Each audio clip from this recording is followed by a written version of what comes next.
Okay, so this video is going to be a breakdown of the super middleweight main event from the Ring 3 card. It's Hamzah Sheeraz v Edgar Berlanga. It's going to be a breakdown slash prediction video. Of course, video is being made before the fight even happens. Now, of course, this is going to be Hamzah Sheeraz's debut at super middleweight, first time fighting at 168. Whereas Edgar Berlanga, he's been a career 168 fighter, established at the weight class, and this will be Hamzah Sheeraz's first fight at super middleweight. Of course, Hamzah Sheeraz is previously undefeated world champion at middleweight, and obviously was undefeated at 154 too. I don't know if he won a world title at 154, but yeah, obviously his last performance, to be honest, is probably the reason why it's taken me so long to do a prediction video for this, because after the performance of Sheeraz against Adames, I did sort of sour on Sheeraz. That was the first Sheeraz fight I watched. Subsequently, I then watched some of his previous fights. He's a hell of a boxer, but he was really poor against Adames. Adames beat him, you know. It go down as a draw, but Hamzah Sheeraz should count himself very lucky, and Adames should be very annoyed that he didn't get the victory there, because Adames won that fight. He made adjustments early on and then just took a lead and protected that lead and won the fight over 12 rounds. He should have won the fight. And didn't. Obviously, Turkey Al-Sheikh was involved there a bit with Sheeraz. Don't want to say there's anything crazy going on, but hey-ho. You know, it's boxing at the end of the day.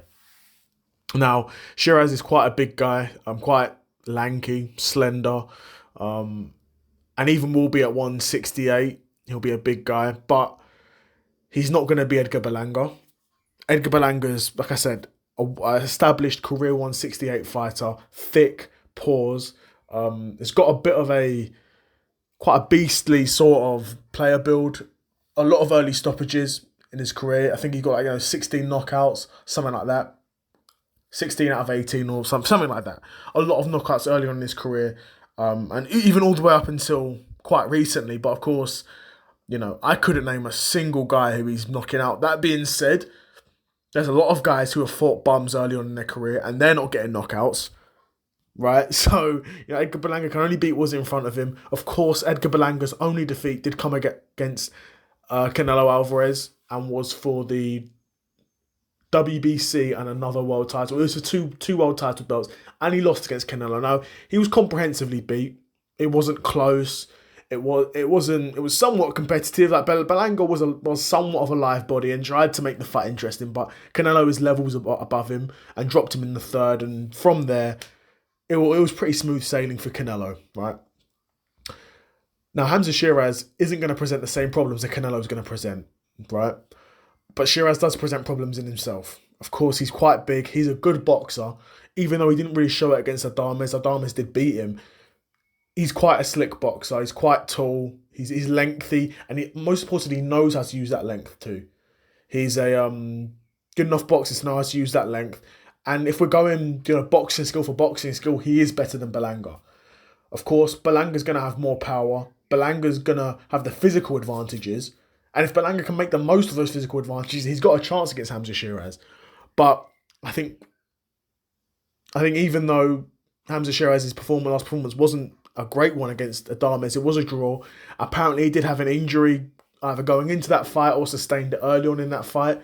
But momentum does still suggest that Sheeraz will win this. So that's who I'm going to be going for, as well as him being the better boxer.